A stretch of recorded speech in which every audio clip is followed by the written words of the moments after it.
What's up everybody, and welcome to the top 5 sexy armor mods for Fallout 4. In today's video, we're going to be attempting to take an objective look at some of these armor mods and come to some fair and valid conclusions about which ones are the best. Now, armor mods like this may not be everyone's cup of tea, but they are an integral part to the Fallout 4 modding scene, and I felt I was doing the community a service by making this video more than anything else. I think it's very important for us to know where our flaws are and areas for improvement, so hopefully some of these armor mods can serve as an example for where other armor mods should go in the future. Sarcasm aside, many of you guys might realize these aren't available on consoles. What I recommend you guys do is just send a little message to the mod author. I'm sure they'd be more than willing to port it over or have you port it over if you do so nicely. With all that being said, I do ask you guys to consider subscribing after this video. I'm really trying to hit 40,000 subscribers by the end of July, and we're so close. But with that, let's get right into it. The very first armor we are going to be checking out is the Spartan Sniper outfit. This armor, obviously being geared towards sniper characters, is meant to augment your abilities while aiming down sights. It doesn't have a ton in the way of protection, but what it does offer is a ton in the way of customizability. Almost every piece of this armor is its own individual armor piece, so if you desire, you can pick and choose which of these armor pieces you want to have on your character and which ones you don't. I do really like the harness on the chest. I think it's a cool way to cover yourself up, as well as the toothpick absolutely blows me out of the water. Where this armor falls a little bit short though is the pants. They are like literally painted on. Although I think I know where the mod author was going with this, I feel like there's better ways to do that, and I don't really want painted on pants. I'd rather just have real pants that maybe are really tight around your body. All that being said, this is definitely one of the better armors to use with your sniper character, especially on this list. It almost gives you a female Rambo feel with the headband and toothpick going on. Not that Rambo was a sniper, but it's just a cool aesthetic to have.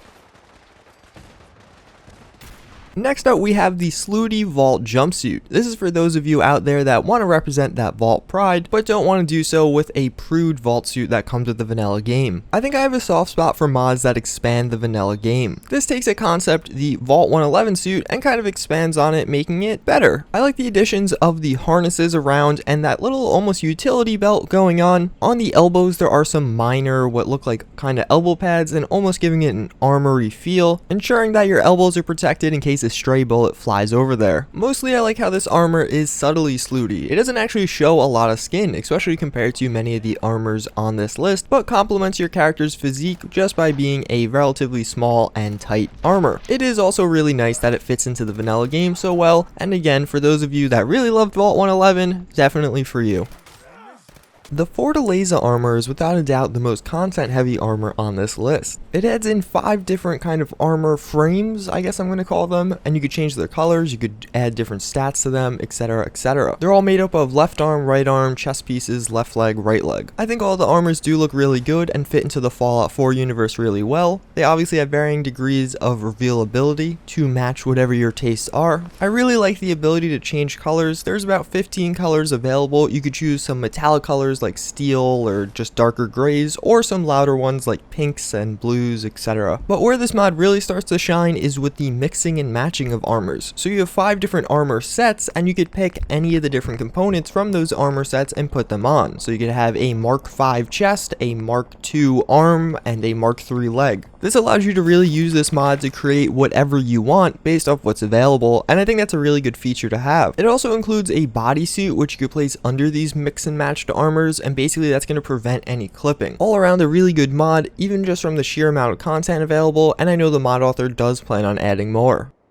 In the second to last spot, we do have the Deathclaw Hunter armor. This armor looks amazing. I really like the theme of a Deathclaw Hunter. I think it fits into the game really well, especially for some of those tribal or kind of crazy woman characters. But looks are only one of the pros of this armor. It's also extremely well balanced, which is kind of something I haven't seen on this list so much. In order to get this armor, you're going to have to be a legit Deathclaw Hunter. You're going to have to kill a lot of Deathclaws, considering each piece requires 6 hands and 6 hide. But as a result of that, the armor boasts really good stats and does have a lot of different options regarding it. You can change the color, the size from sturdy, heavy, or light, and then the color also ties in with different resistances. So if you actually get to the Alpha Deathclaw armor, you'll have better resistances than the default one, but upgrading to those different resistances does require more hides and hands. There is also a glowing version that does glow in the dark, which looks really cool. The uniqueness of this armor, while still capitalizing capitalizing on the vanilla game makes it stand out completely from many of the other armors on this list, and a cool armor in its own sense, and then the fact that it's a sexy armor just adds to that.